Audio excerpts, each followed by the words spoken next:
அப்போ மானஸ் தான் அங்கே போய் தாவி இருக்கணும்.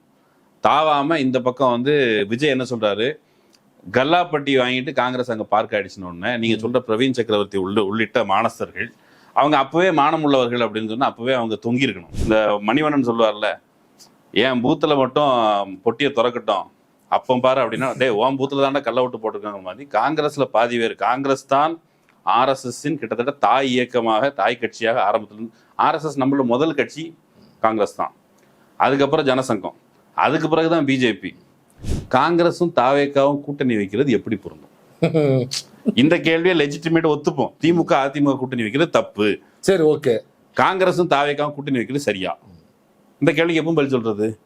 காங்கிரஸ் வந்து தாவேக்கா கூட கூட்டணி வச்ச முறையும் தப்பு, முறை சரி, நாங்க அதுக்குனால நாங்களும் போய் சேர்ந்துக்கிறோம்னு சொல்றது வந்து எந்த வகையில தமிழ்நாட்டு அரசியலுக்கு உதவும்? யார் சாதி பார்க்காம விஜய் முதலமைச்சர் ஆகணும்னு விரும்புனாங்களோ அவங்க திருமாவை பார்த்து கேட்குறாங்க, ஏடா உனக்குலாம் டிசிஎம் போஸ்ட் கேட்குறான்னு கேட்குறாங்க. சாதி பார்க்காம கேட்குறாங்க. சாதி பார்க்காம திருமாவை நோக்கி, ஏன்டா உனக்கு டிசிஎம் போஸ்ட்லாம் கேட்குதா, 2 சீட்டு தான் கொடுக்க வேண்டியதானே அப்படின்னு ஒருமையில் கேவலமாக இன்னும் பலர் வந்து தாவேக்காரங்களே என்ன திருமா கூட தான் சேருவாருன்னா இவருக்கு நான் ஏன் ஓட்டு போட்டுருக்கணும்னு நிறைய சாதி சங்க பதிவுகள்லாம் கூட பார்க்க முடிஞ்சது. இந்த அளவுக்கு மட்டுமே விஜய்க்கு பொலிட்டிக்கல் அறிவு இருக்கிற அவருக்கு சிஎம் ஆகணும்னு ஆசை இருக்குது. அது பதவி வெறி இல்லை. ஆனால் திருமாவுக்கு வர்றது பதவி வெறி அப்படின்னு பேசுறது கொஞ்சம் நிதானிச்சு பேசணும். நியூஸ் 18ல கொடுத்த பேட்டியில் அவர் என்ன சொல்றாரு, கிசுகிசுவாக பேசப்பட்டது தொடர்பாக ஒரு அபிப்பிராயம் கேட்கப்பட்டதை ஒழிய நீங்க இதுல பார்ட்டிசிபேட் பண்றீங்களான்னு சிஎம் கேட்கல, சிஎம் வலியுறுத்தல. சிஎம் வந்து நீங்க இடதுசாரிகள் எடுக்கிற முடிவை நீங்க கொண்டு போங்க அப்படின்னு தான் அண்ணன் சொன்னார் அப்படின்னு சொல்றாரு. அது திராவிட இயக்கங்களே வந்து சந்தர்ப்பவாதிகள், அவங்க திமுக அதிமுக கூட்டணி வந்து ஒரு புதியவரை வர்றதை தடுத்துட்டாங்க அப்படிங்கிற விவாதத்துக்காக மட்டுமே அதை வந்து நீங்க செய்யலாமான்னு கேட்கலாம். ஆனா ஜெயலலிதா பிஜேபியோட கூட்டணி வச்சிருக்காங்க, பிஜேபி ஜெயலலிதாவோட கூட்டணி வச்சிருக்குது, திமுகவோட பிஜேபி கூட்டணி வச்சிருக்குது, திமுக ஆரம்பத்தில் ராஜாஜியோட கூட்டணி வச்சிருக்குது. இதை பார்த்துட்டு ஐயோ எனக்கு ஷாக்கா இருக்கேன்னு சொல்றவங்கள பார்த்தா எனக்கு உண்மையில ஷாக்கா இருக்கு. ராகுல் காந்தி மேல இருந்து, ராகுல் காந்தியோ காங்கிரஸோட ஹைகமாண்டோ இந்த பக்கம் மார்டின் ஃபேமிலியை வச்சு அதிமுக 2ஆ பிளந்துருக்குது. இப்ப அந்த அதிமுக உடைச்சது வந்து ராகுலுடைய தலையீடு இருந்திருக்குது. அதை செக் பண்ணிக்கலாம். ராகுல் தலையீடோட அதிமுக தமிழ்நாட்டிற்கு ஒரு திராவிட கட்சி உடைக்கப்பட்டிருக்கு. யாரு? விஜய் நரேன் பொருட்டு. சரியா? ஒரு கிரைசிஸ் சமயத்துல பல்வேறு வகையான ப்ராபபிலிட்டிஸ் பத்தி பேசப்பட்ட அலையன்ஸ்க்கான விஷயத்தையும் காங்கிரஸ் தரப்பு தான் வெளியில லீக் பண்ணி விட்டுருக்குது. ஒரு பேபி வந்து பேசினதாகட்டும், கம்யூனிஸ்ட் கட்சிகளில் வேறு சில தலைவர்கள் பேசினதாகட்டும், இது எல்லாத்துக்கு பின்னால் ராகுலோட பங்கு.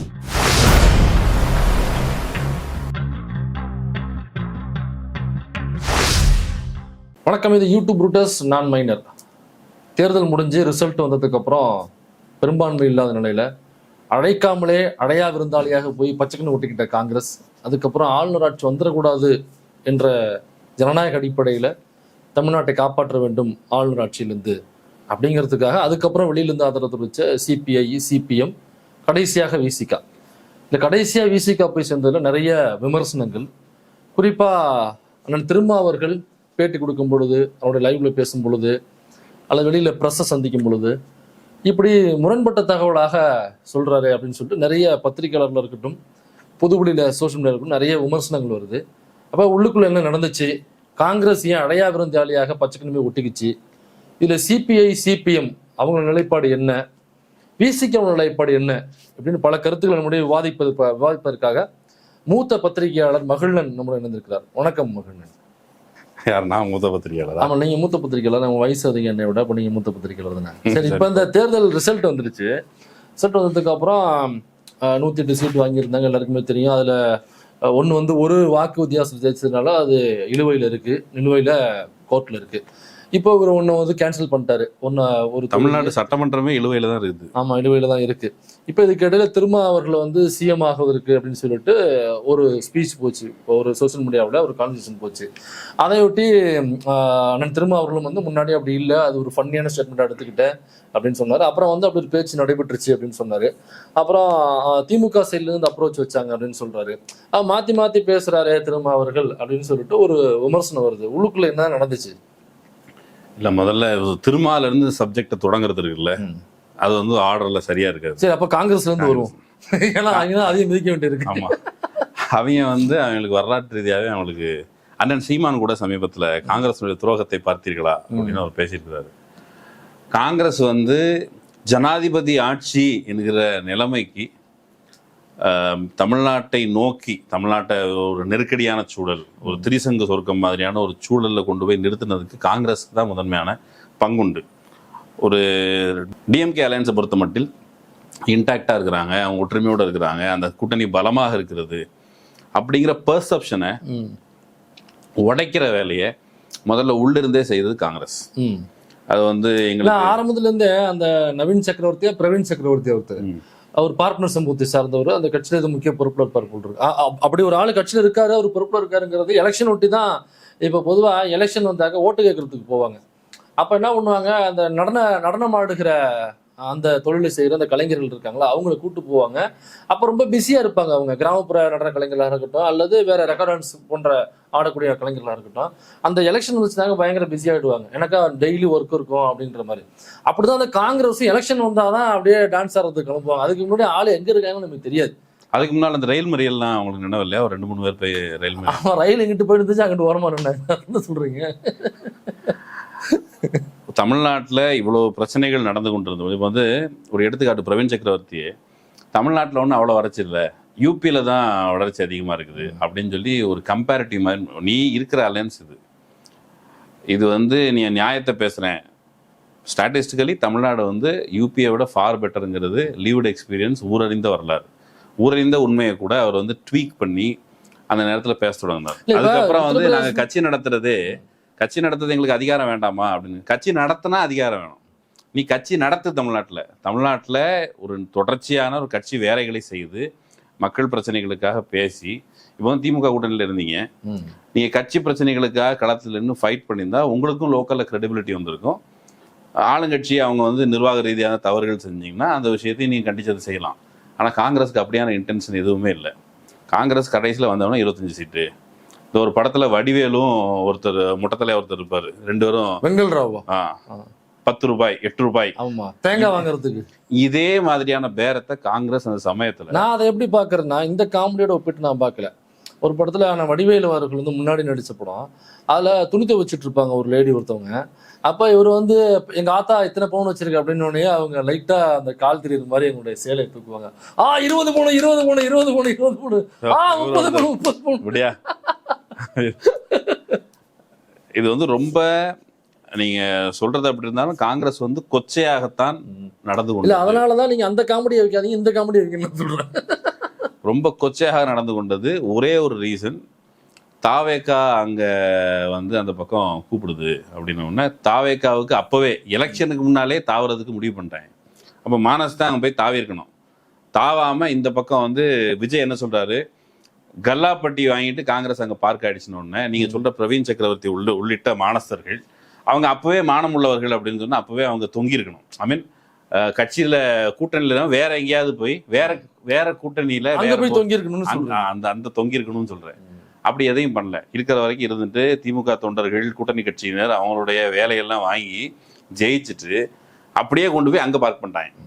இப்ப அவங்க கொடுக்குற பெர்செப்ஷன் என்ன, நாங்க மட்டும் காங்கிரஸ் கூட சேர்ந்திருந்தோம், அறுத்து தள்ளிடுவோம் அப்படிங்கிற மாதிரி. இப்ப நீ காங்கிரஸ் கூட மட்டும் கூட்டணி வைக்கல, நீ இதுக்கு முன்னால பீகார்ல பாரத் ஜோடோ யாத்திராலாம் ராகுல் காந்தி போனாரு, நம்ம எல்லாருமே புலங்காக இது அடைஞ்சோம். ராகுலுக்கு வர சின்ன ஒரு குறுக்கீடு மட்டும், இவங்க ஒருவேளை எலெக்ஷனுக்கு முன்னாடியே காங்கிரஸ் வந்து தாவேகா கூட கூட்டணிக்கு போயிருந்துச்சுன்னா அவங்க வாட்டர் சீட்டை விட 20 சீட்டை விட 25 78 சீட்டை விட அதிகமான சீட்டை விட வாங்கிருக்கலாம். ஆனா ஒரு சீட்டு கூட ஜெயிச்சிருக்க முடியாது அவங்களால. ஏன்னாக்கா தாவேகாவை பொறுத்த வரைக்கும் விசிலு விஜய் தான். அவங்களுக்கு கேண்டிடேட்டே யாருன்னு தெரியாது. நீங்க அவனை கைக்கு ஓட்டு போட சொன்னா ஓட்டே போட மாட்டான், அவனுக்கு கைனாவே தெரியாது அவருக்கு. அப்ப ஏன் இந்த எக்ஸாம்பிள் காங்கிரஸ் கட்சிக்காரனும் விசில் நிக்கணும் அப்படின்னு தான் மட்டும்தான். கையில தான் அனுப்பினாக்கா ஒருத்தருக்கும் கைமேல் பலன் கிடைச்சிருக்காது. எக்ஸாம்பிள் என்னன்னாக்கா, எடப்பாடி தொகுதியில எடப்பாடி பழனிசாமி எதிர்த்து நின்றவர் வந்து வாபஸ் வாங்கிட்டார். திரும்ப ஒரு லோக்கல் கேண்டிடேட்டை வந்து அவங்க வேட்பாளர் நாங்க ஆதரிக்கிறோம், அந்த தொகுதியில இருக்கிற நீங்க வந்து டிவி சின்னத்துக்கு வாக்களிங்கன்னு விஜய சொன்னாப்ல. ஆனா அங்க ஒரு தோத்து போயிட்டாப்ல.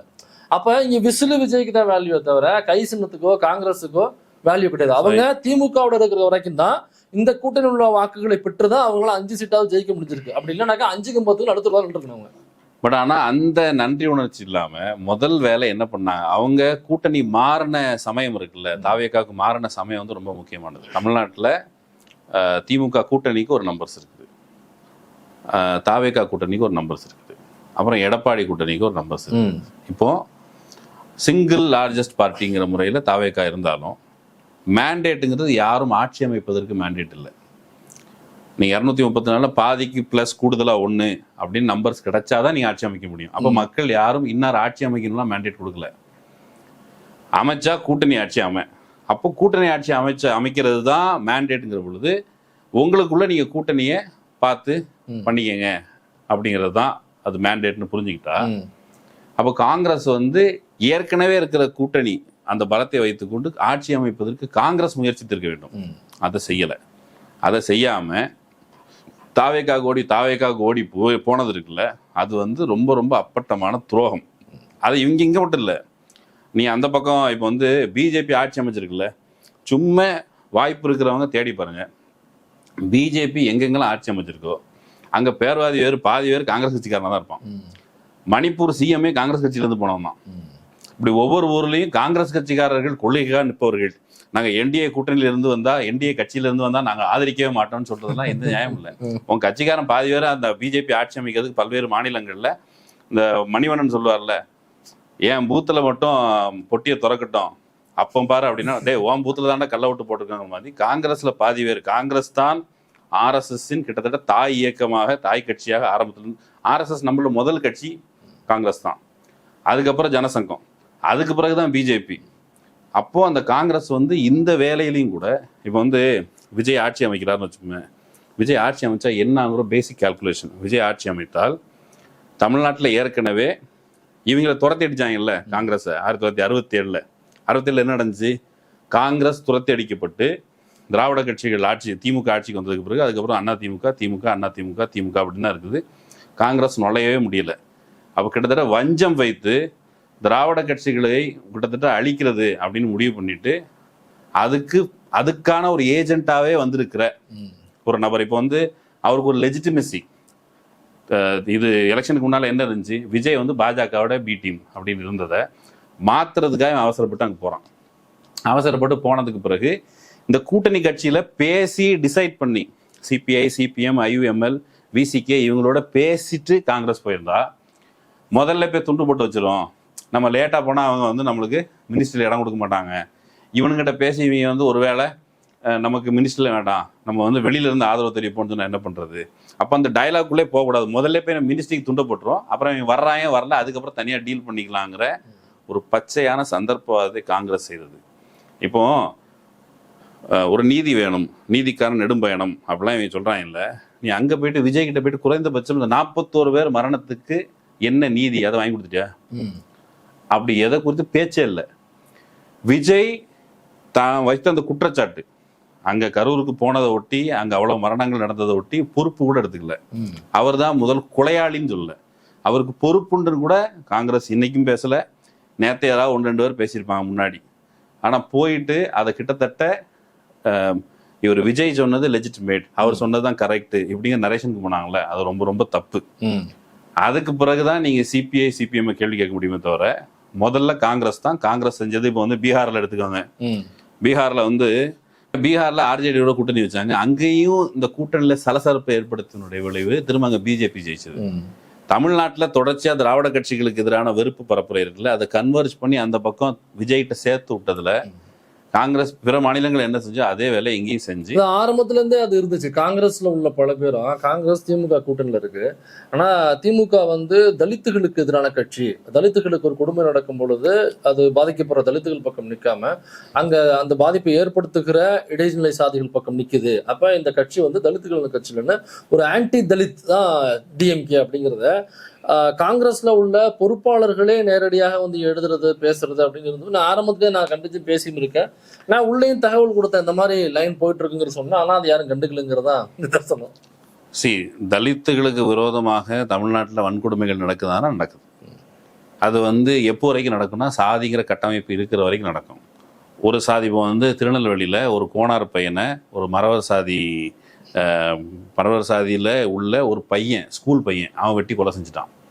இதுவும் சாதி வன்கொடுமை தானே. காரணம் என்னன்னா அவங்க அக்காவை லவ் பண்ணாங்கிறதுனால. சரியா? இப்படி வன்கொடுமைகள் தொடர்ச்சியாக நடந்துகிட்டு இருக்கு, தலித்துகள் மேலே அட்ராசிட்டிஸ் நடந்துட்டு இருக்கு, அதுக்கு நீதி வேணுங்கிறது ரைட்டு. ஆனால் இவங்க ஸ்டாம்ப் பண்ணுறது இருக்குல்ல, ஸ்டாம்ப் பண்ணி இது வந்து ஆன்டி தலித் பார்ட்டி. அப்போ டிஎம்கே ஏடிஎம்கே நான் என்ன சொல்றேன், DMK anti Dalit party, ADMK anti Dalit party. என்ன மயத்துக்கு அவங்களோட ஒரு கூட்டணி வைக்கிறாங்கிற பேசிக்கான விஷயம் இருக்குல்ல. நீங்க தனியாவே இருக்க வேண்டியதானே, தலித்துகள் மேல இவ்வளவு ஆர்வம் இருக்குதுன்னா எதுக்காக அந்த கட்சிகளோட கூட்டணி வைக்கிறீங்க? அப்போ வந்து ஒரு கட்டத்திற்கு மேல மன்மோகன் சிங் வந்து முதல்ல பெர்ஃபார்மருங்கிற ரேஞ்சுக்கு மன்மோகன் சிங்கை உலகம் முழுக்க சர்வதேச இதழ்கள் கொண்டாடுச்சு.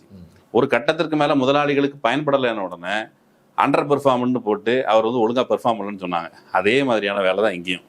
தங்களுக்கு தேவை ஒரு ஆட்சி மாற்றம், அதுக்கான வேலையை செஞ்சுட்டு வெளியில ஓடிப்பிட்டாங்க. இப்ப அவங்க சாதிய குடும்பங்கள் பத்தி பேசுறவங்க எனக்கு என்ன நகைச்சுவையா இருக்குன்னா, போன சட்டமன்ற எலெக்ஷன்ல நினைக்கிறேன், தென்காசியில வந்து பழனி நாடார் அப்படிங்கிற ஒரு கேண்டிடேட்டை நிப்பாட்டினாங்க. பேருக்கு பின்னாடி சாதி பேரை போட்டு கேண்டிடேட்டை நிப்பாட்டின அவங்க பாருங்க, இந்த திமுக வந்து ஜாதிக்கு எதிராக இல்லை அப்படின்னு வந்து கூச்சல் போடுறதுதான் நகைச்சுவையான ஒரு காட்சியா இருக்கு.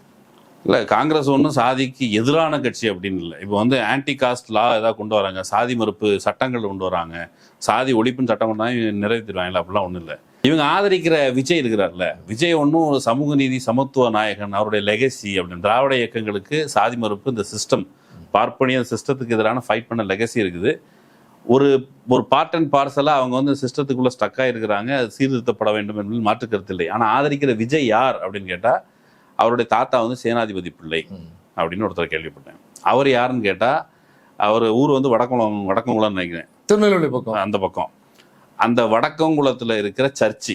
எல்லாரும் என்ன நினைச்சிட்டு இருக்காங்கனாக்கா, அவரோட சொந்த ஊர் வந்து முத்துப்பேட்டை அப்படின்னு நினைச்சிட்டு இருக்காங்க.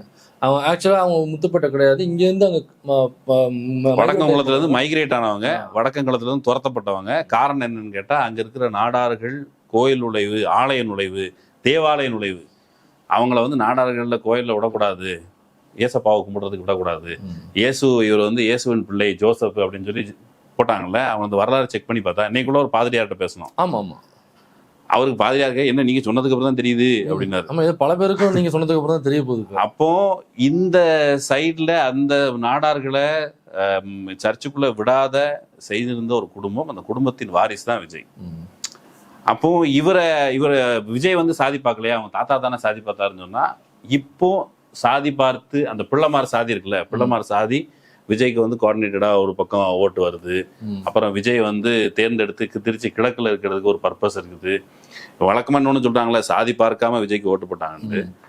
அவர் வந்து என்ன பண்ணியிருக்காருன்னா, வேட்பாளர்களை நிறுத்துவது இருக்குல்ல, சாதி பார்க்காம அப்படின்னு சொன்னா, இப்ப திமுகவும் சாதி பார்க்காம இருக்கிறதுக்கு ஒரு வாய்ப்பு கொடுக்குது, ஏடிஎம்கும் சாதி பார்க்காம இருக்கிறது வாய்ப்பு கொடுக்குது. எப்படின்னா, நாயுடுகள் பெரும்பான்மையா இருக்கிற ஒரு பகுதி அப்படின்னா, ஒரு நாயுடு வேட்பாளர் போட்டா நாயுடு அல்லாத சாதிகள் இருக்காங்கல்ல, பிள்ளைமாரு, செட்டியாரு, முதலியாரு, பறையரு, பல்லரு, இவங்க யாரும் சாதி பார்க்காம ஓட்டு போடணும் நாயுடுக்கு. அதே போலதான் ஏடிஎம்கியும், இவரும் சாதி பார்த்து வேட்பாளர் போட்டுட்டு அங்க இருக்கிற அந்த சாதி அல்லாத பிற சாதிகள் சாதி பார்க்காம ஓட்டு போட்டுருக்காங்க அப்படி சொல்லாமே தவிர, இவர் வந்து சாதி கடந்து ஓட்டு போடுறதுக்கு ஒரு வாய்ப்பு கொடுத்துருக்காரு கிடையாது. ஆனா அவரை போய் நீங்க ஆதரிக்கிறீங்க. பர்பஸ் என்ன? பர்பஸ் காங்கிரஸுக்கு இருக்கிறது திராவிட இயக்கங்கள் கட்சிகள் மேல இருக்கிற வன்மம். அவர் திருச்சி வெளிச்சாமி போன்றவர்கள்லாம் எந்த டோன்ல திராவிட இயக்கத்தை பேசினாங்கன்னு பார்த்தா, அவரு ஒரு பண்ணையார் மனநிலையில தான் எப்பவுமே பேசுவாப்புல அவரு.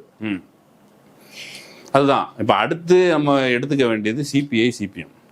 இப்ப என்னன்னா, திருமாத்தோழர் இந்த காங்கிரஸ் நான் வரேன். இப்ப இதுல இந்த காங்கிரஸ் குழப்பங்கள் இருக்குல்ல, ஆரம்பத்துல இருந்து காங்கிரஸ் நபர்கள் திமுகவுக்கு எதிராக ஆன்டி தலித்னு எழுதுனதாக இருக்கட்டும், அப்புறம் அந்த கூட்டணி அமைக்கிறதுல அவங்க வந்து தாவேகா கூட போகணும்னு ஒரு குரூப் பேசுனதாக இருக்கட்டும், அதுல ஏற்பட்ட பல குளறுபடிகளாக இருக்கட்டும், ரிசல்ட்டுக்கு அப்புறம் அழையா விருந்தாளியாக ஓடி போய் கையை நினைச்சதா இருக்கட்டும், இதெல்லாம் ராகுலுக்கு தெரியாம நடந்துச்சா? ராகுல் தான் அதனுடைய பிரின்ஸே. மன்னராட்சியை ஒழிக்கிறோங்கிற பேர்ல இவங்க வந்து திரும்ப போய் ராகுல் காந்தி தான் சேர்ந்திருக்காங்க. மோடி அண்ட் வகைரா என்ன சொல்றாங்க, ராகுல் வந்து பிரின்ஸு, அவர் வந்து இளவரசர், அவருக்கு வந்து என்ன தெரியும்னு வளநாட்டில் அவங்க அதை வச்சுதான் பிரச்சாரம் பண்றாங்க. ராகுல் காந்தி காங்கிரஸை குடும்ப அரசியல் தான் சொல்றாங்க. குடும்ப அரசியலை ஒழிக்க வந்துட்டு காங்கிரஸ் கூட கூட்டணி சேர்ற ஒரு தாவேக்காவும், அதை குறித்து நீங்க வந்து என்ன பாருங்க, எங்களை பத்தி பேசும்போது மட்டும் இதை மறந்துருங்க அப்படின்னு சொல்லிட்டு கண்ணை மறைச்சிட்டு அந்த பக்கம் போய் தாவேக்கால சேர்ந்த காங்கிரஸ் ஆகட்டும், இது பொருந்தும் கூட்டணி அப்படின்னு நம்புறாங்க. பொருந்தும் கூட்டணிலாம் பேசிட்டு இந்த பொருந்தா கூட்டணியை பத்தின விளக்கத்துக்கு பின்னாடி வரலாம். இன்னொன்று சிபிஐ சிபிஎம். திருமாத்தோழர் அவர் பேட்டி கொடுக்கும்போது ஒன்று சொன்னார், காமன் மினிமம் ப்ரோக்ராம்னு ஒன்று போடலாம் அப்படின்ட்டு. காமன் மினிமம் ப்ரோக்ராம் வந்து ஏற்கனவே வந்து எனக்கு தெரிஞ்ச விவரத்தில் பொதுவாக எல்லாரும் சொல்லுவாங்க, யூபிஏல வந்து காமன் மினிமம் ப்ரோக்ராம் மாதிரி ஏதோ இருந்துச்சுன்னு நினைக்கிறேன். இவங்க காங்கிரஸோட கூட்டணி வச்சிருந்த பொழுது. அதே போல கலைஞர் வந்து பிஜேபியோட கூட்டணி வச்சிருந்த பொழுதும் சில கொள்கைகள் அடிப்படையில் இதெல்லாம் நீங்க நடைமுறைப்படுத்தக்கூடாது, இந்த காஷ்மீர் சிறப்புரிமை ரத்து பண்றதோ, பாபரி மசீதை இந்த ராமர் கோயில் கட்டுறதோ, இப்படியான காமன் சிவில் கோடு, இந்த மாதிரி விஷயங்களை நீங்க அஜெண்டாவை எடுத்துக்கூடாதுன்னு வச்சாங்க. அதே மாதிரி தாவேகா மேல உங்களுக்கு சந்தேகம் இருக்குது. எலெக்ஷனுக்கு முன்னாடி தான் அந்த பிஜேபியினுடைய துணையாளா இருக்கும்போது நீங்க சந்தேகப்படுறீங்க. அப்படி சந்தேகத்திற்குரிய நபர் அலையன்ஸ்க்கு வர்றாரு. வரும்பொழுது நீங்க கையெழுத்து போட்டு கொடுத்தீங்க, அவர் உங்களுக்கு கையெழுத்து போட்டே கொடுக்கல. அவர் உங்களுக்கு எந்த விதமான உத்தரவாதம் கொடுக்கல. வாய்மொழியா ஏதாவது சொன்னது தோழர் நம்ம பார்த்துக்கலாம் தோழர் அப்படின்னு ஒரு சொல்லியிருக்கலாம், நாங்கள் கரெக்டாக தான் இருப்போம்னு சொல்லியிருக்கலாம். இது எப்படி நம்புறீங்க நீங்க? அப்போ முதல்ல சிடிஆர் நிர்மல்குமார் போயிட்டு, எந்த சிடிஆர் நிர்மல்குமார்? சங்கி. அவரு தான் கையெழுத்து போட்டு சிபிஐ ஆஃபீஸ்ல இருந்து அதை கடிதத்தை வாங்கிட்டு போறாரு. சிடிஆர் நிர்மல்குமார் சங்கிங்கிறது நம்ம தோழர்களுக்கு எல்லாருக்கும் தெரியும். அப்புறம் சிபிஎம் தரப்பு கடிதம் கொடுக்குது. அந்த காமன் மினிமம் ப்ரோக்ராம் பத்தி வலியுறுத்தினேன்னு திரும்ப சொல்றாருல்ல, அதை பத்தி சிபிஐ சிபிஎம் தோழர்கள் முதல்ல பேசணும். அதுக்கு மாறா காங்கிரஸ் ஒரு வேலையை செஞ்சிருக்கல. காங்கிரஸ் வந்து ஒரு லெஜிட்டிமேட்டா நடந்துக்கல, கூட்டணி விட்டு வலுக்கட்டாயம் ஓடி போயிட்டாங்க. அது செஞ்சது தப்பு, அது போய் அலையன்ஸ் வச்சிருக்க அந்த முறை தப்பு அப்படின்னு பேசல. மாறா சிபிஎம் தோழர்கள் என்ன சொல்றாங்க, இதை அதிகம் பேசாம திமுக அதிமுக கூட்டணி பேச்சுவார்த்தை நடந்தது இல்ல, அது தப்பு, அது நடக்கக்கூடாது, அது தமிழ்நாட்டுக்கு செய்கிற துரோகம், தமிழ்நாடு அரசியலுக்கு அது பொருந்தாது, காங்கிரஸும் தாவேக்காவும் கூட்டணி வைக்கிறது எப்படி பொருந்தும்? இந்த கேள்வியை லெஜிட்டிமேட் ஒத்துப்போம். திமுக அதிமுக கூட்டணி வைக்கிறது தப்பு, சரி ஓகே, காங்கிரஸும் தாவேக்காவும் கூட்டணி வைக்கிறது சரியா? இந்த கேள்விக்கு எப்பவும் பதில் சொல்றது? அந்த கேள்விகளை எழுப்பப்படாம அந்த கேள்வி அது வந்து ஓகே, காங்கிரஸ் வந்து தாவேக்கா கூட கூட்டணி வச்ச முறையும் தப்பு, முறை சரி, நாங்க அதுக்குனால நாங்களும் போய் சேர்ந்துக்கிறோம்னு சொல்றது வந்து எந்த வகையில தமிழ்நாட்டு அரசியலுக்கு உதவும்? ஒன்னுல உங்களுக்கு பொருந்தவே இல்லை, எந்த கூட்டணியும் சரியில்லைன்னு சொன்னா ரீஎலெக்ஷன் தான் போகணும். கவர்னர் ஆட்சியை தடுக்க வேண்டும் என்பதற்காக நீங்கள் தாவேக்காவோடு கூட்டணி வைப்பது சரி என்றால், அதே மாதிரி விஜய் ஆட்சியை தவிர்ப்பதற்கோ, விஜயை யாரா பாக்குறீங்க நீங்க? உங்க கூட்டணியா என்ன பார்த்தீங்க? அது பிஜேபியோட பி டீம்னு பார்த்தீங்க. பிஜேபியினுடைய இன்னொரு முகமாக வருகிற ஒரு நபரை முன்வைத்து, ஃபார் எக்ஸாம்பிள் அம்பேத்கர் மொழியில் இந்து ராஜ்யம் என்ற ஒன்று அமைந்தால் அது பெரும் கேடாக முடியும், அதை உயிரை கொடுத்தேனும் தடுத்தாக வேண்டும். இது அம்பேத்கருடைய வாக்கு, அம்பேத்கர் சொன்னது. அப்போ அந்த இந்து ராஜ்யம் தமிழ்நாட்டை பொறுத்தவரை எப்படி பார்க்குது பிஜேபி அப்படின்னு கேட்டா, தமிழ்நாட்டில் நேரடியாக வர முடியாது. அப்போ ஒரு ப்ராக்ஸி ஆட்சியை கொண்டு வரணும். தமிழ்நாட்டில் ஏற்கனவே இருக்க திராவிட கட்சிகளுடைய செல்வாக்கை ஒழிச்சு கட்டணும். ஒழிச்சு கட்டினாதான் நாம நம்முடைய செல்வாக்கான நம்மளுடைய ரெப்ரசன்டேட்டிவை கொண்டு போய் வைக்க முடியும் அப்படின்னு அவங்க முடிவு பண்ணிருக்கிறாங்க. முடிவு பண்ணிட்டு அவங்க எதிர்பார்த்தது முதல்ல ஒரு கட்சியை சோழிய முடிப்போம், ஏடிஎம்கே சோழிய முடிச்சுட்டா அதுக்கு பிறகு நாம விஜய் கொஞ்சம் அழிவாரு அப்படின்னு சொல்லிட்டு நம்ம வந்து ஆன்டி டிஎம்கே ஒரு ஃபைட் பண்ணலான்னு அவங்க முயற்சி பண்ணாங்க. ரிசல்ட் கொஞ்சம் அப்படி இப்படி வந்த உடனே ஓகே, ஏடிஎம்கே அழிச்சாச்சு, டிஎம்கே ஆட்சிக்கு வரலைங்கிற பொழுது பிஜேபி காத்திருக்கிறது. இப்போ எழுதி வச்சுக்காங்க, கொஞ்ச நாள் கழிச்சு ஒன்று பிஜேபி ரிவைவ் செய்யப்படும், அண்ணாமலை தலைவராவார், அல்லது அண்ணாமலை இன்னொரு புது கட்சி தொடங்கி அந்த வேலையை செய்வார். அப்போ தமிழ்நாட்டினுடைய ஏற்கனவே இருந்த நீங்க மாறி மாறி கூட்டணி வச்ச டிஎம்கேயோட கூட்டணி வச்சிருக்கீங்க, ஏடிஎம்கேயோட கூட்டணி வச்சிருக்கீங்க, இந்த ரெண்டு கட்சியோட கூட்டணி வச்சிருக்கீங்க. பிஜேபியோட டிஎம்கே போயிடுச்சுன்னு சொன்னா நீங்க இதோட கூட்டணி வச்சிருக்கீங்க, ஏடிஎம்கேயோட. ஏடிஎம்கே பிஜேபியோட போச்சுன்னா டிஎம்கேயோட கூட்டணி, மாறி மாறி தான் கூட்டணி வச்சு. இப்போ நீங்க இந்த பாலிடிக்ஸ்ல என்ன பண்றீங்க, பை டிஃபால்ட்டா தாவேக்காவை பிளேஸ் பண்ணிட்டு டிஎம்கே இடத்துல தாவேக்கா, இன்னொரு இடத்துல எதிரில் பிஜேபி அப்படிங்கிற பாலிடிக்ஸ்க்கு நம்ம கொண்டு வந்து சேர்த்துருக்குறோம் அப்படின்னு சொன்னா இதுவும் மக்கள் மேண்டேட், மக்கள் தீர்ப்புன்னு சொன்னா, பிஜேபியை ஒரு பார்ட்டியாக தமிழ்நாட்டில் நிலைநிறுத்துவதுதான் மக்கள் மேண்டேட்னா, அந்த மக்கள் மேண்டேட்டுக்கு எதிராக தானே ஃபைட் பண்ணோம். நம்ம பொசிஷன் அதுதானே. பிஜேபியை மக்களே கொண்டு வந்தாலும் மோடி வந்தது மக்கள் மேண்டேட் இல்லையா? மோடி 2 வாட்டி 3 வாட்டி வந்துட்டாரு, மக்கள் மேண்டேட், மக்கள் ஒத்துக்கொண்டார்கள், நாம் கைகட்டி நிற்போம். இந்த மேண்டேட்டை மதிக்கவே தேவையில்லை, கிரவுண்ட்ல போய் மக்கள் மத்தியில பரப்புரை செய்யறது தான் நம்முடைய வேலையாக இருக்க முடியும்.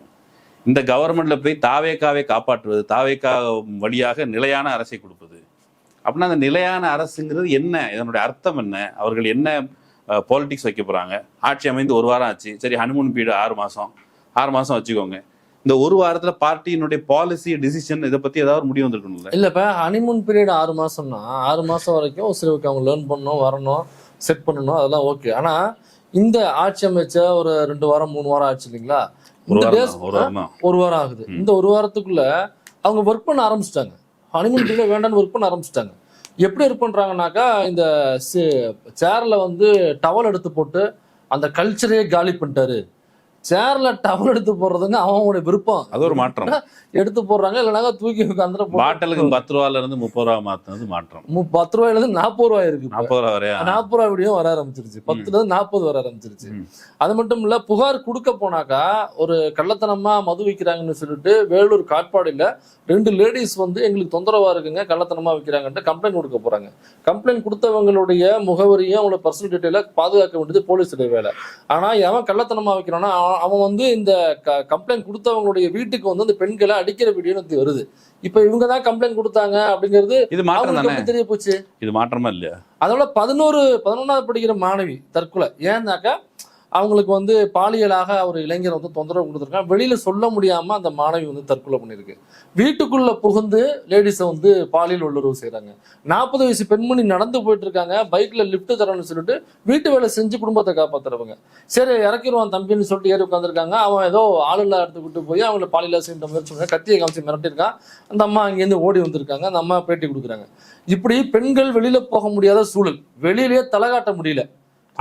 இது லா ஒரு மாற்றுத்திறனாளிய பட்டுக்கோட்டை செட்டு மாற்றுத்திறனாளி பெண்ணு அவங்கள கடத்திட்டு போய் பாலியலாக தொந்தரவு சொல்லிடுறேன். இப்போ லா என்ஃபோர்ஸ்மெண்ட், போலீஸ் இவங்க நடவடிக்கை எடுக்கணும்.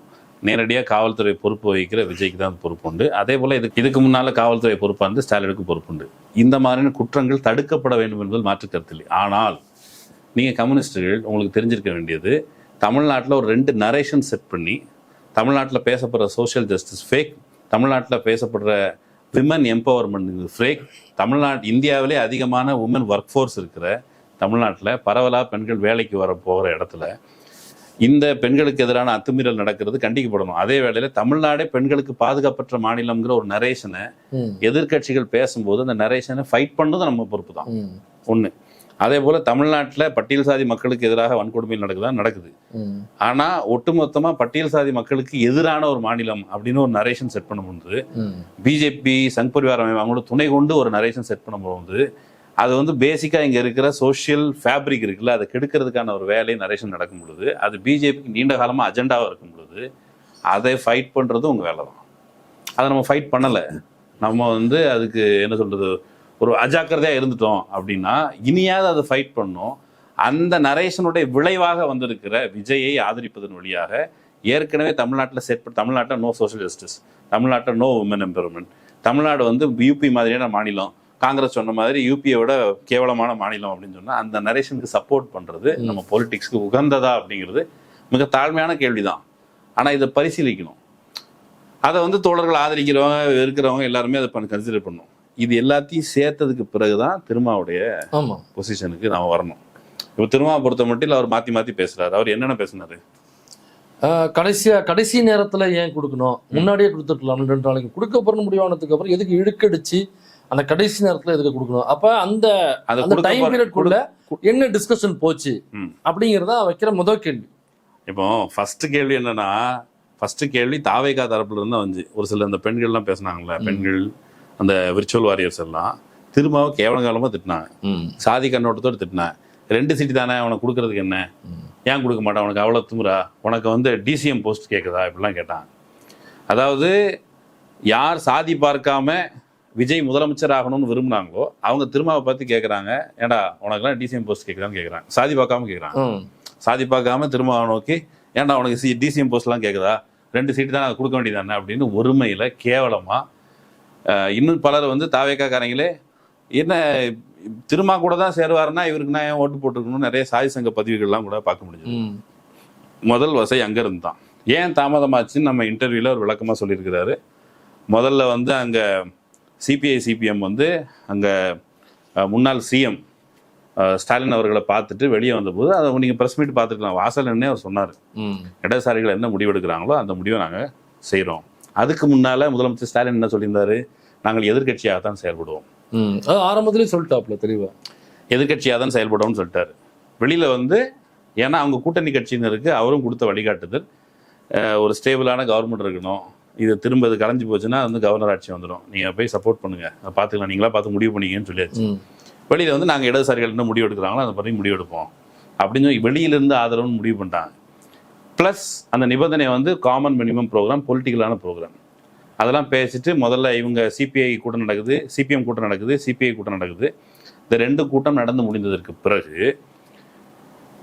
மாலையில் வந்து திருமாட்ட ஃபோன் பண்ணி கேட்குறேன். திருமா அந்த வாட்ஸ்அப் இது ஜூமில் மீட்டிங் நடத்தினார். அதுக்கு அறிவிப்புலாம் போட்டிருந்தாங்க. எல்லாருக்கும் அந்த அந்த தலைமை செயற்குழு, அந்த தலைமை நிலைய குழுவா இது ஒரு குழு, அந்த குழுவில் வந்து நம்பர்லாம் போட்டு உங்களுக்கு எல்லாத்துக்கும் ஜூம் லிங்க் வந்துடும்னு சொல்லி அவங்க கலந்து இந்த மீட்டிங் முடிஞ்சிட்டு மறுநாள் சாயந்தரம் லேட் ஆனதுனால மறுநாள் அறிவிச்சிருக்காங்க. மறுநாள் இந்த ப்ராசஸ் வந்து போயிட்டே இருந்திருக்கு.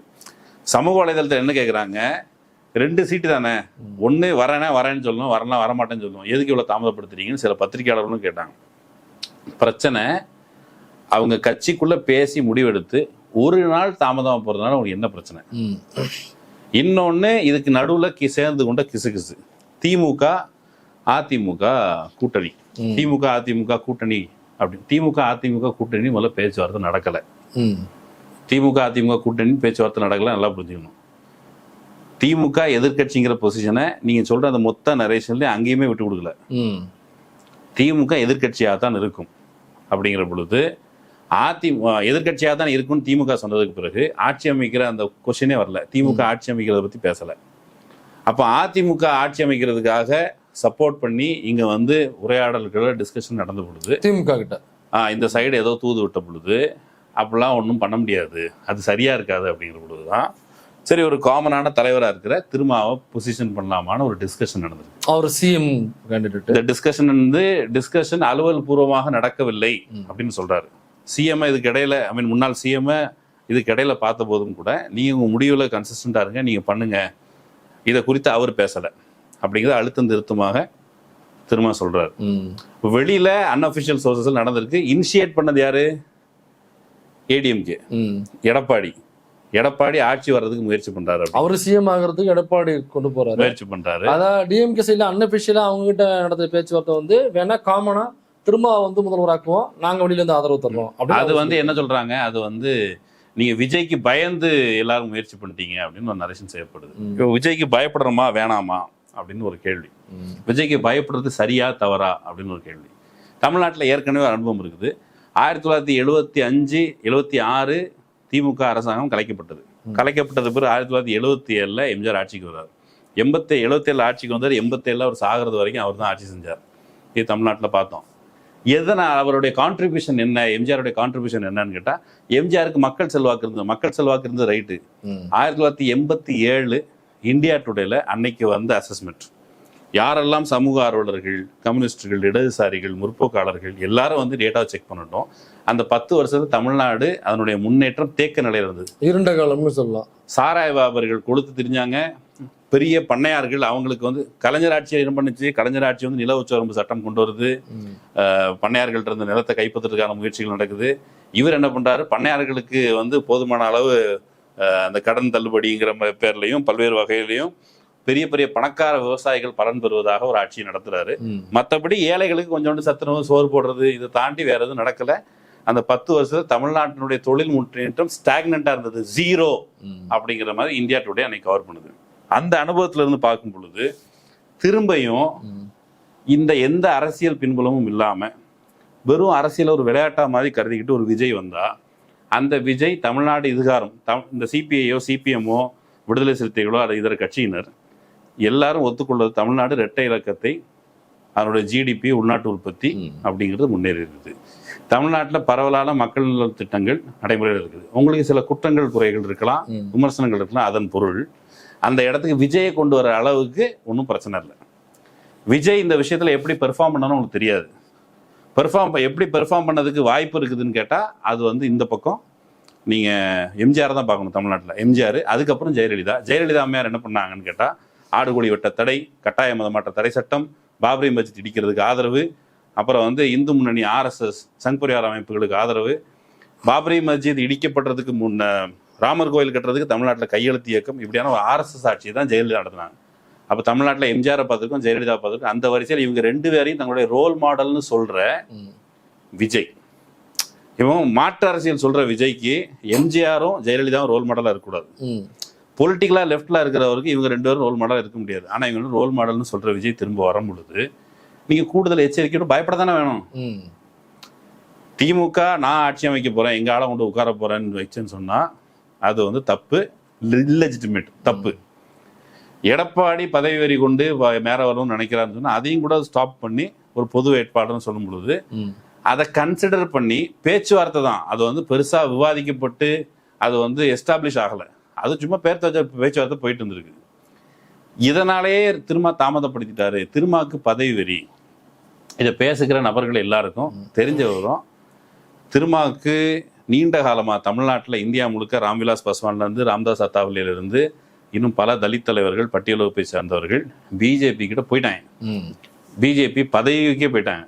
ராம்தாஸ் அத்தாவலே கொரோனா சமயத்தில் பேரிடரை இந்தியா சந்தித்து கொண்டிருந்த பொழுது அவர் தான் அந்த கோ கொரோனா கோ பாட்டு பண்ணது.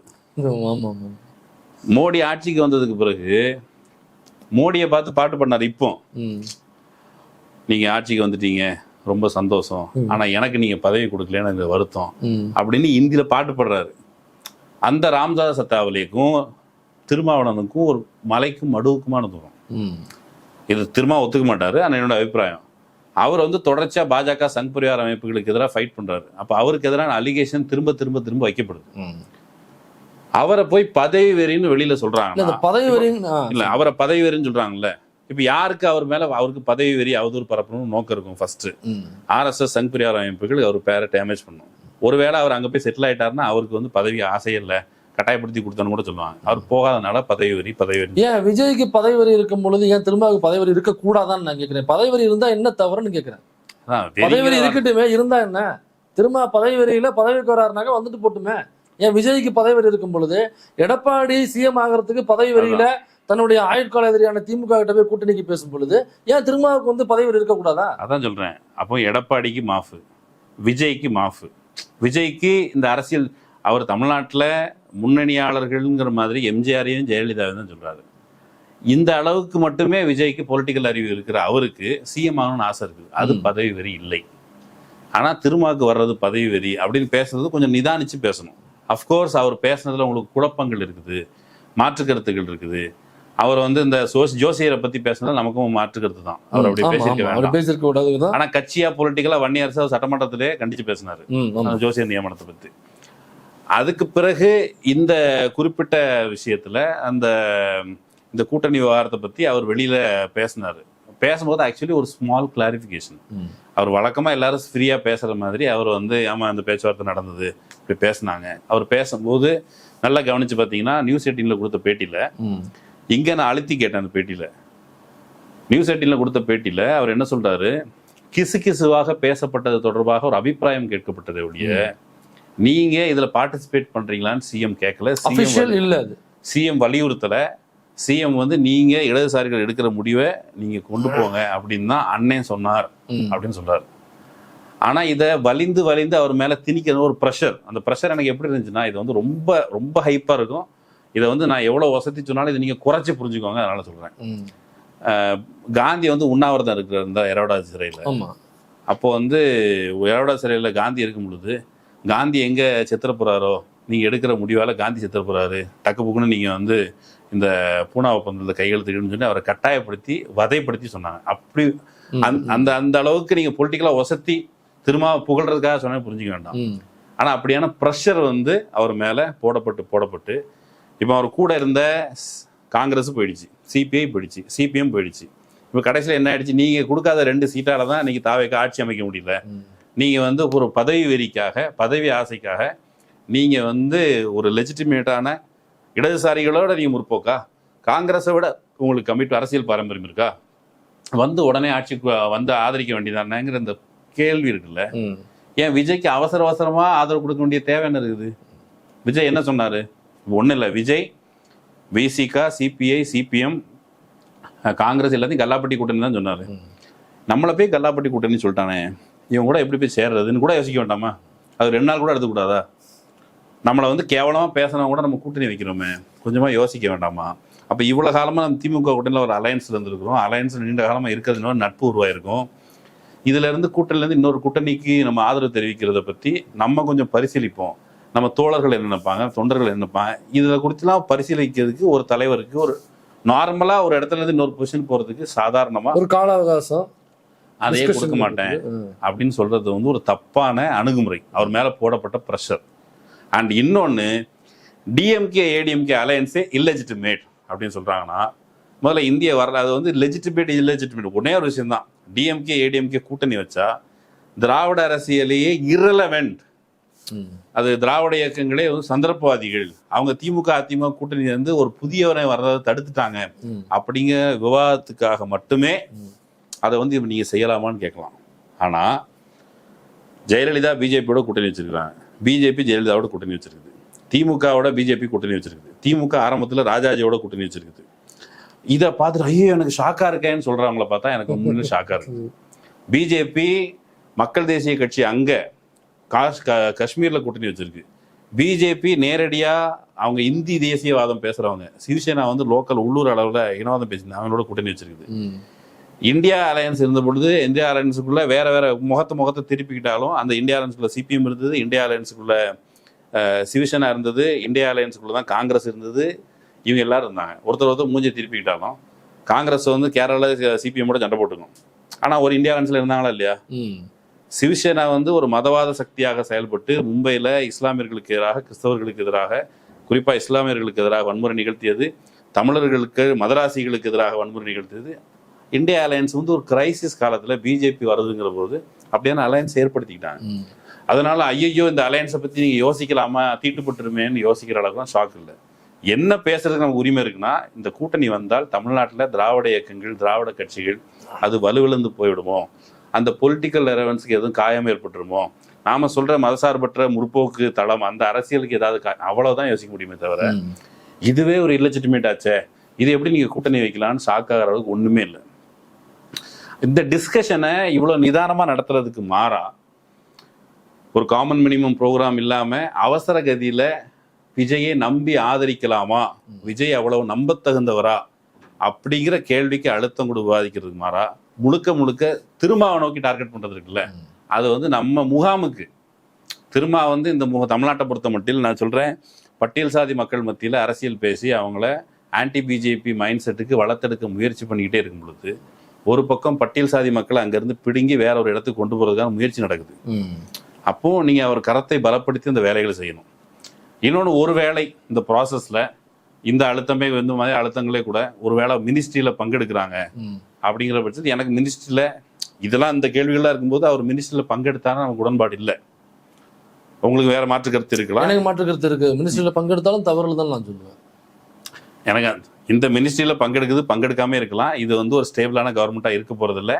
ஸ்டேபிளான கவர்மெண்டா இருந்தாலும் எதுல ஸ்டேபிளா இருக்கணும்னா, ஆன்டி பீப்புள் அட்ராசிட்டியில, ஆன்டி டெமோக்ராட்டிக் வேல்யூஸ்ல, ஆன்டி செக்குலர் வேல்யூல. ஒன்றும் இல்லை, இந்த பக்கம் செக்குலர் பார்ட்டிஸோட கூட்டணி வச்சிருக்காரு பாருன்னு சொல்லி எதுக்கு ஏடிஎம்கேயோட கூட்டணி வைக்கிறது பிரச்சாரத்தை நடத்தினாங்க.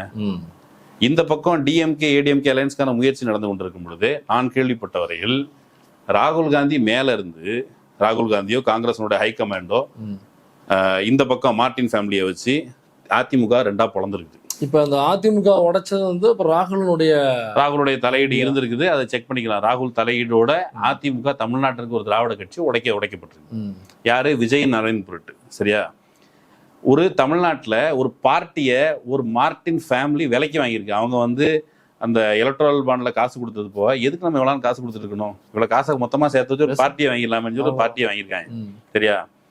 அதே ராகுல் காந்தி உள்ளிட்டவர்கள் நீ எந்த அலையன்ஸ்ல இருந்தீங்களோ அந்த அலையன்ஸுக்குள்ள ஒரு கிரைசிஸ் சமயத்துல பல்வேறு வகையான ப்ராபபிலிட்டிஸ் பத்தி பேசப்பட்ட அலையன்ஸ்க்கான விஷயத்தையும் காங்கிரஸ் தரப்பு தான் வெளியில லீக் பண்ணி விட்டுருக்குது. ஒரு பேபி வந்து பேசினதாகட்டும், கம்யூனிஸ்ட் கட்சிகளில் வேறு சில தலைவர்கள் பேசினதாகட்டும், இது எல்லாத்துக்கு பின்னால் ராகுலோட பங்கு இருக்குது. நம்ம ராகுல் என்ன நம்பணும்? அவர் டெமோக்ராட்டிக் ஃப்ரண்ட்ல தமிழ்நாட்டில் மோடியா ராகுலான்னு சொன்னா நம்ம ராகுலை தான் தேர்ந்தெடுப்போம். ஆனா ராகுல் எப்படி நம்பியிருக்காரு, தமிழ்நாட்டுக்கு போனா ராகுலா மோடியான்னு கேட்டா நம்மளை தான் தேர்ந்தெடுப்பாங்க, அப்ப தமிழ்நாட்டில் நம்ம தான் ரொம்ப செல்வாக்கான ஆளுண்டு மிதவிஞ்சி அனுமானத்துக்கு போயிட்டான். இல்ல அதான் அப்ப போட்டோ காமிக்கும் போது நீங்க மாத்தி கேட்டு பாருங்க. நீங்க வந்து ஸ்டாலினா ராகுலான்னு கேட்டு பாருங்க, தமிழ்நாட்டுக்குள்ள ஸ்டாலின் தான் சூஸ் பண்ணுவாங்க. ராகுலா திருமாவான்னு கேட்டா திருமாவா தான் சூஸ் பண்ணுவாங்க. ராகுலா நம்ம ஒருவேளை கருணா சார்னு கேட்டா ராகுல கருணாசனம் தான் ஆப்வியஸ்லி. அப்போ ஆட்டோமேட்டிக்கா அதை வந்து அவங்க ரொம்ப மிகை மதிப்பீடுக்கு போயிட்டாங்க. அந்த மிகை மதிப்பீடு தமிழ்நாட்டில் இந்தியாவில் பாஜக மேலும் வலுவான கரங்களை பாஜகனுடைய கரங்களை வலுப்படுத்துவதற்கான வேலையை காங்கிரஸ் வழக்கம் போல செஞ்சிருக்குது. தமிழ்நாட்டில் இந்த அரசியலில் காங்கிரஸ் செஞ்ச வேலை இருக்குல்ல, அதுதான் கண்டிக்கத்தக்கது, அதுதான் விவாதிக்கத்தக்கது. அதை விட்டுட்டு இங்கே ஒரு திருமாவை போட்டு அடிச்சிட்டு இருக்கிறது இல்லை. திருமாவை விமர்சிங்க, நீங்கள் என்ன வேணாலும் பண்ணுங்க, ஆனால் சாதிய கண்ணோட்டத்தோடோ அவருக்கு பதவி வெறியணும் அதை ரெடியூஸ் பண்ணுறது இருக்குல்ல, அது பொலிட்டிக்கல் டயலாக் நடத்துறதுக்கான வேலை இல்லை. அப்போ அதுதான் நம்முடைய வேண்டுகோள். சரி, ஓகே. இப்போ நம்ம ஒரு மாதிரி சம்மப் பண்ணியாச்சுன்னு நினைக்கிறேன். இது வரைக்கும் நடந்ததுக்குள்ள முக்கிய காரணமாக இருக்கிறது காங்கிரஸ் தான். இப்போ இவங்க வெளியில் போகாமல் இருந்திருந்தா இப்போ வேறையாக கூட அந்த அரசியல் மாற்றம் நிகழ்ந்திருக்கலாம். ஆனால் முதல்ல பிச்சுக்கிட்டு போய் ஒன்றுனா அப்போ காங்கிரஸுக்கு ஏற்கனவே ஒரு அஜெண்டா இருந்திருக்கு. அந்த அஜெண்டாக்குள்ளே இருந்துட்டு கூட்டணிக்குள்ள இருந்துட்டு முதுகுல குத்துற வேலையை ஆரம்பத்துலேருந்து பார்த்து கரெக்டாக அந்த பிளான் சக்ஸஸ் ஆனோடனே இங்கேருந்து 5 சீட்டை வாங்கிட்டு பிடிக்கிட்டு போய் அங்கே சேர்ந்தது. அதுக்கு பின்னாடியே சிபிஐ சிபிஎம் இந்த மினிமம் காமன் ப்ரோக்ராமை பேசி ஓகே பண்ணதுக்கு அப்புறம் அதை ப்ரொசீட் பண்ணாம அதை வந்து எஸ்கலேட் பண்ணாம போனது. அதுக்கப்புறம் இது உள்ளதெல்லாம் நடந்த வேடிக்கை பார்த்துட்டு திருமாவளவன் வந்து வெயிட் பண்ணி என்ன முடிவு எடுக்கலாம் உள்ள கட்சிகள் கூட்டணிகள் இவங்க கட்சி மேலிட பொறுப்பாளர்கிட்ட கேட்டு அதுக்கப்புறமா முடிவு எடுத்துட்டு போறதுக்கு இவ்வளவு கால அவகாசம் ஆயிருக்கு. இதுல இவர் மேல ப்ரெஷர் போட்டது அப்படிங்கிறத இப்ப புரிஞ்சுக்க முடியுது. ஆமா, இதுல ஒரே ஒரு விஷயம் மட்டும், ஒருவேளை காங்கிரஸ் போகல, சிபிஐ சிபிஎம் போகல, திமுக எதிர்கட்சின்னு முடிவு பண்ணிடுச்சு. இப்படியான சூழல்ல திமுக போக மிச்சம் இருக்கிற பார்ட்டிஸ் இருக்குல்ல, இப்போ வந்து உனக்கு நிலையான ஆட்சி தானே வேணும். இப்போ வந்து ஐக்கிய குஜரால் தேவகவுடான்னு சொல்லி காங்கிரஸ் பிஜேபி இல்லாத ஒரு அலையன்ஸை முதல்ல கலைஞர் முயற்சி பண்ணார். அங்கங்க பார்ட்டியில் இருக்கிறவங்க இப்போ தாவேக்கால இருந்து ஒரு 2/3 பிரிச்சு, ஏடிஎம்கேல இருந்து ஒரு 2/3 பிரிச்சு, இந்த பக்கம் இருக்கிறவங்க ஒரு வெளியில இருந்து ஆதரவு அப்படிங்கிற ப்ராபபிலிட்டி பத்தி கூட பேசப்பட்டிருக்கு. அப்போ பிஜேபியினுடைய வேலை திட்டம் தமிழ்நாட்டில் திராவிடன் பாலிடிக்ஸை ஒழிச்சு கட்டுற பிஜேபியினுடைய வேலை திட்டத்தின் முகமா இருக்கிற தாவேக்காவுக்கு இந்த சிங்கிள் பெரும்பான்மையெல்லாம் வந்திருக்காது. அப்போ நீங்க உங்க அந்த வேலை திட்டத்தை பொலிட்டிக்கலா யோசிக்காம அவசர கதியில் செஞ்சுட்டு எங்களையும் குழப்பி மக்களையும் குழப்பி எல்லாரையும் ஸ்ட்ரெஸ்ஃபுல் ஆக்குனது இருக்குல்ல, அதை விட ஒரு இன்னும் பெட்டரான பாலிடிக்ஸ்க்கு கொஞ்சம் நிதானமாக வேலை பார்த்துருக்கலாம். அவசர கதியில் ஆதரவு கொடுக்கறதுக்கு இப்போ கவர்னர் தன்னுடைய பிளே பண்ணுறாரு, பிஜேபி சொல்லி தான் பண்ணுறாரு, அதில் மாற்றுக்கிறது இல்லை. ஆனால் அதுக்கான ஃபைட்டுக்கு கூட கிரவுண்டை தயார்படுத்தாமல் அந்த கவர்னர் கூட கண்டிக்காத ஒருத்தர் வந்து பிஜேபிக்கு எதிராக ஃபைட் பண்ணார். ஜனநாயகன் படத்துக்கு தடை வச்ச பிஜேபியை கண்டிக்காத அவர் வந்து பிஜேபிக்கு எதிரான செக்குலர் ஃபோர்ஸ் என்று மக்களை நம்ப வைக்கிற வேலை இருக்குல்ல, அது பொலிட்டிக்கலி சரியா அப்படிங்கிறத நம்ம முகாம் வந்து யோசிச்சு பார்க்கணும் அப்படிங்கிறது கெஞ்சி கேட்டுக்கிறேன். இந்த பதவி வரியில திருமணம் பண்ணாருன்னு சொல்றாங்களா, அது பிஜேபி சைட்ல இருந்து கூப்பிட்டு மினிஸ்டருக்காக பேசினாங்க, எல்லாருக்குமே தெரியும். அப்போ மினிஸ்டர் நான் வந்து தொடர்ந்து மினிஸ்டராக நீங்கள் இருங்க அப்படின்னு சொல்லிட்டு பிஜேபி சைட்லேருந்து ஒரு பெரிய ஒரு நபர் அவர் வந்து கூப்பிட்டு பேசி பலமுறை அவரை சந்திச்சு பேசுகிறாங்க. அப்படி யூனியன் மினிஸ்டராக கொடுக்கும் பொழுதே வேண்டான்னு முதலத்திட்டு வந்தவர் இப்போ இங்கே வந்து ஒரு மினிஸ்டர் போஸ்டோ அல்லது டெபுட்டி சிஎம் எப்படிங்கிறதுக்கு எப்படி இந்த பதவிக்காக வெறி பிடிச்சி எப்படி அவரால் அலைய முடியுங்கிறத ரொம்ப கம்பேரிசனுக்காக நான் சொல்கிறேன். அதனால் இதில் நிறைய விஷயங்கள் நீங்கள் பகிர்ந்துக்கிட்டீங்க. இறுதியாக ஏதாவது எங்களுடைய ஆடியன்ஸ் எங்கேயாவது சொல்ல விரும்புறீங்களா? சப்ஸ்கிரைப் பண்ணுங்க. நன்றி மகிழன்.